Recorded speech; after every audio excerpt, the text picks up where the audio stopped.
Hello दोस्तों, the recent podcast में आपका स्वागत है। तो आइए आज फिर से शुरू करते हैं कुछ सच्ची और डरावनी कहानियां। मेरा नाम विदुषी शर्मा है, उम्र 26 साल, उत्तर प्रदेश के वाराणसी शहर की रहने वाली हूँ। ये वाकया 2017 का है, जब मैं शांति निकेतन वृद्धाश्रम में नौकरी करती थी। उस रात की याद आते ही मेरी पीठ पर सिहरन दौड़ जाती है। उस दिन शाम को मैं लॉन्ड्री रूम में कपड़े तह कर रही थी। हवा में सर्फ की तेज गंध धुली हुई थी। ऊपर लगे अलमारी के दरवाजे अचानक चरचराते हुए खुल गए, बिना किसी हवा या झटके के। तभी मेरे दिल में ख्याल आया, शकुंतला देवी को देखा हूं। वो एक 79 साल की बुजुर्ग महिला हॉस्पिटल में थी। डॉक्टरों ने उन्हें महीने भर का वक्त दिया था। कमरे में दाखिल होती उन्होंने टेढ़ी गर्दन घुमाकर पूछा, बेटा, मेरे बाथरूम में बैठा वो लड़का कौन है? मैंने चट से कहा, कोई नहीं देवी माँ, शायद परछाई होगी। पर वो जिद पर अड़ गई। जाकर देखो ना, उसकी लाल टी शर्ट तो मुझे दिख रही है। वो बाथरूम खाली था, सिर्फ नल की टपटपाहट और बाहर दीवार पर लगे हनुमान चालीसा के पोस्टर का कोना हवा से हिल रहा था। जब मैंने सीनियर स्टाफ अमित भैया को ये बात बताई तो उन्होंने चेहरे पे हैरानी दिखाई। उनका चेहरा बिल्कुल सफेद पड़ गया। यहाँ के बुजुर्ग अक्सर मरने से पहले किसी बच्चे को देखते हैं, पर लड़का ये तो पहली बार सुना है। सुबह 5:15 पे शकुंतला देवी ने आखिरी सांस ली। उनकी मौत के एक हफ्ते बाद मैंने लॉन्ड्री रूम के उस अलमारी में एक पुरानी फोटो ढूंढी, 1950 की ब्लैक एंड वाइट फोटो, जिसमें 10 से 12 साल का एक लड़का हाथ में लड्डू पकड़े मुस्कुरा रहा था। पीछे लिखा था, हमारे हन्नू 1947 में विभाजन के दौरान गुमशुदा। सच्चाई तो ये, आज भी जब कभी वृद्धाश्रम के गार्डन में कोई बुजुर्ग अचानक हंसने लगता है, नर्सें फुसफुसाती हैं, लगता है अन्नू आ गया। वाराणसी के पंडित कहते हैं, जो आत्माएं बिना विदाई के जाती है वो नए मेहमानों को लेने आती है। उस फोटो को हमने गंगा में विसर्जित कर दिया था, पर आज भी कभी कभी रात की शिफ्ट में नर्सें सुनती हैं लॉन्ड्री रूम से लड्डू गिरने की आवाज। शहर के रिक्शा चालक बिरजू यादव से पूछ लेना, उसकी बहन उसी वृद्धाश्रम में काम करती है, ऐसा अमित भैया ने बताया। अगली घटना, मेरा नाम तनिष्ठा ठाकुर है, हिमाचल के कुल्लू जिले की रहने वाली हूँ। ये घटना 2022 की गर्मियों की है, जब हम अपने पुश्तैनी घर नगर की एक कोठी में ठहरे हुए थे।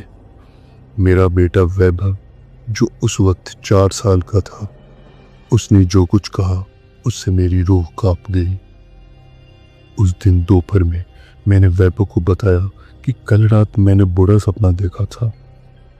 वो अपने खिलौने ट्रैक्टर से खेलते खेलते अचानक बोला, मम्मी, तुम्हारा सपना मेरे बदन में आया था। सबके सपने मेरे अंदर आते हैं, फिर मुझे रोकर उन्हें बाहर निकालना पड़ता है। मैंने समझा बच्चा है और ये कुछ भी बोल रहा है। उस दिन दोपहर में ये बात हुई, लेकिन वो इसी बात को शाम को फिर से दोहरा रहा था खाने की टेबल पर। जब हम कोठी आते हैं तो पड़ोस वाले अंकल का सपना भी मेरे सिर में घुस जाता है। वैभव ने गंभीर होकर कहा, हमारे पहाड़ी घर का पड़ोसी है श्रीकांत जी, एक रिटायर्ड टीचर। वैभव ने हाथों को हवा में घुमाते हुए बताया, सपने मेरी बाहों में चिपक जाते हैं, फिर मुझे उंगलियों से पिच्चू की तरह शूट करना पड़ता है। उसने पिच्चू शब्द का इस्तेमाल किया, जो स्थानीय भाषा में छोटी पतंग को कहते हैं। सबसे हैरान करने वाली बात ये थी कि हमने कभी उसके सामने रे की एनर्जी हीलिंग या ऐसी कोई बात की चर्चा नहीं की थी। कोठी के बरामदे में लटकी झिंगुरों की आवाज के बीच वो बोलता रहा, जब मैं रोता हूँ तो ये सपने आंसू बनकर गिर जाते हैं। हमारी दाई माँ यानी नानी ने सुनकर कहा, ये पहाड़ों का असर है। 2013 की बाढ़ में जिन लोगों की आत्माएं भटक गई वो बच्चों के जरिए बात करती हैं। उन्होंने वैभव की नाक पर काला टीका लगाया और कान में गुड़हल का फूल दबा दिया। पर मेरा दिल पूछता है, क्या ये कोई दिव्य दृष्टि है या सिर्फ बच्चे की कल्पना। अगली घटना। मेरा नाम वेदिका चतुर्वेदी है और मैं 28 साल की हूँ। मैं उत्तराखंड के रुद्रप्रयाग जिले के एक छोटे से गांव डुंगरी की रहने वाली हूँ। ये घटना अगस्त 2022 की है। नैनीताल के एक पब में वो रात आज भी मेरे हाथों पर रोंगटे खड़े कर देती है। उस दिन मेरी सहेली जतिन बिष्ट के साथ मैं स्टारलाइट पब में थी। बारिश का मौसम था। बाहर की हवा में भीगी मिट्टी की खुशबू कर रही थी। पब में कराओके चल रहा था। तभी किसी ने लता मंगेशकर का पुराना गाना छेड़ दिया, ए मेरे वतन के लोगों। मेरी माँ को ये गाना बहुत पसंद था। उनका देहांत 2019 में हुआ था। मैंने जतिन की तरफ देखकर कहा, याद है, माँ इसी गाने पर रोया करती थी। 30 मिनट बाद मैं वॉशरूम में हाथ धो रही थी कि मेरे फोन पर नोटिफिकेशन आया। माँ ने टेलीग्राम ज्वाइन किया था। मेरी सांसें तेज हो गई। प्रोफाइल पर क्लिक किया तो उनका पुराना वाला नंबर लिखा था। लास्ट सीन रिसेंटली चमक रहा था। मैं कांपती हुई जतिन के पास लौटी। उसने बोला, मैसेज करो, शायद कोई नया यूजर हो। मैंने टाइप किया, ये कौन है? जवाब तुरंत आया, तुम्हारे पिताजी। मेरे पापा तो 2017 में स्वर्गवास हो गए थे। मैंने फिर लिखा, आप कौन हैं? ये नंबर कहाँ से मिला? कोई जवाब नहीं आया। अब प्रोफाइल पर लिखा था, लास्ट सीन है लॉन्ग टाइम अगो।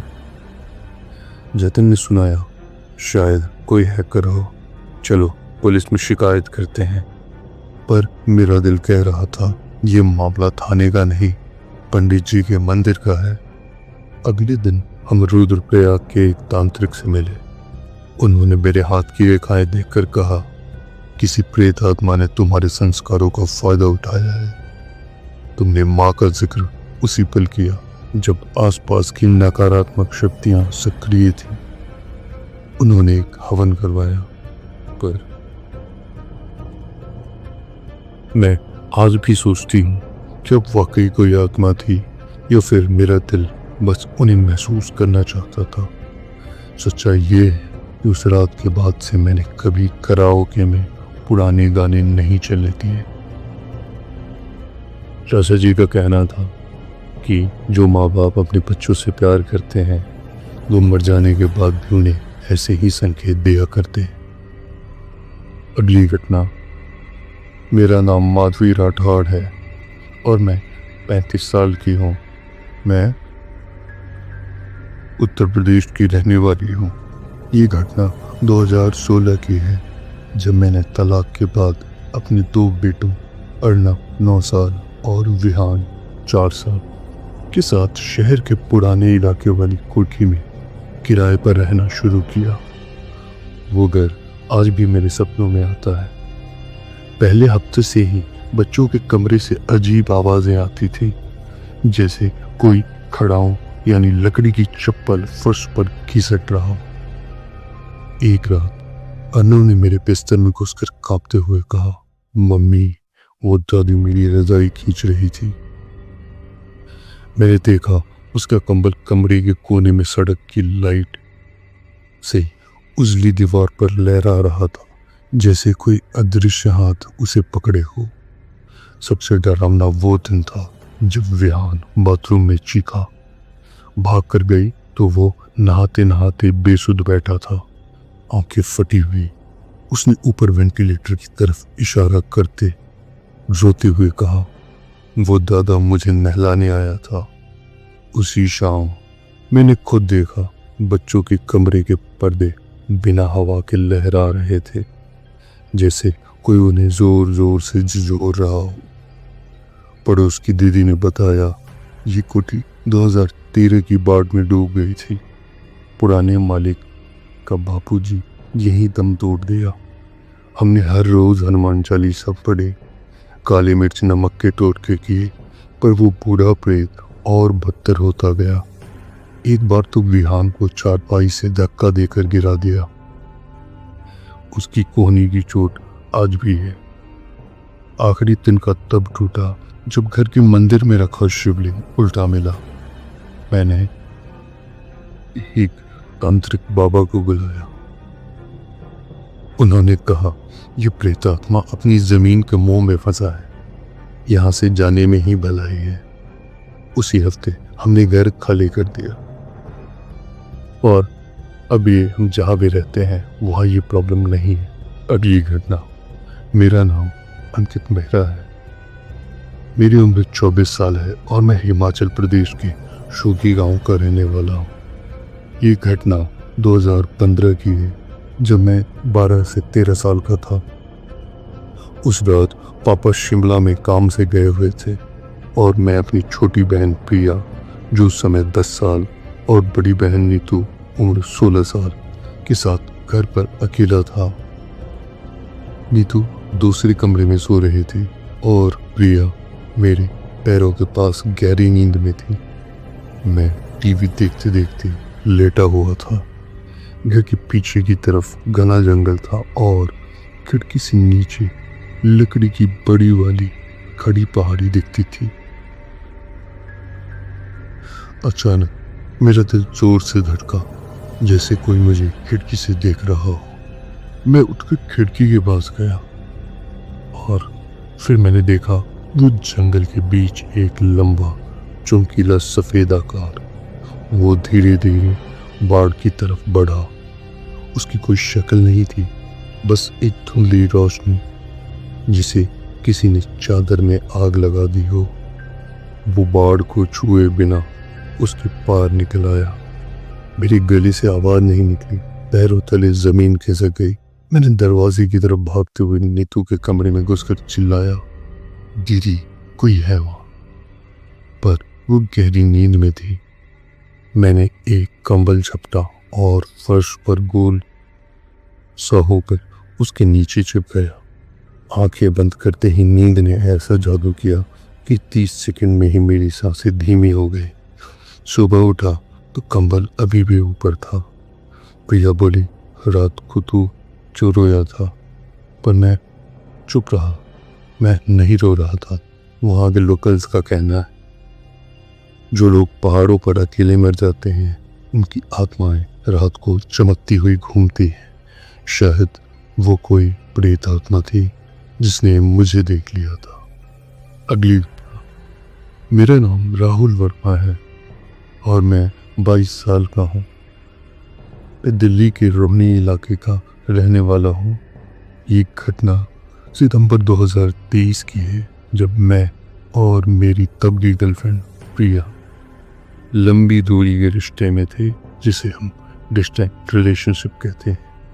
वो लखनऊ में रहती थी। उस रात मैं अपने कमरे में अकेला था। टेबल लैंप की हल्की रोशनी में मोबाइल चलाते हुए प्रिया से चैट कर रहा था। बाहर ठंडी हवा चल रही थी और पंखे की आवाज के साथ कुत्तों के भौंकने की आवाजें आ रही थी। अचानक मेरे शरीर में एक सिहरन दौड़ गई, जैसे कोई बर्फ का हाथ रीढ़ पर फेर गया हो।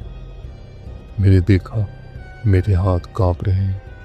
मैंने प्रिया को लिखा, तुम्हें कुछ अजीब फील हो रहा है? और फिर उसने भी वही जवाब दिया, हाँ मुझे डर लग रहा है, बिना वजह।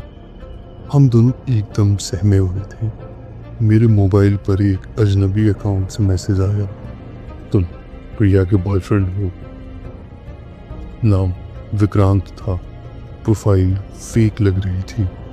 मैंने उसे इग्नोर किया, पर वो बार बार मैसेज करने लगा। ये लड़की धोखेबाज है, इसने मुझे छोड़ दिया, अब तुम्हें भी फंसाएगी।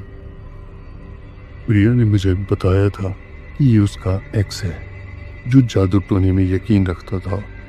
लखनऊ के पुराने मोहल्लों में ऐसे लोगों के बारे में कहानियां मशहूर हैं।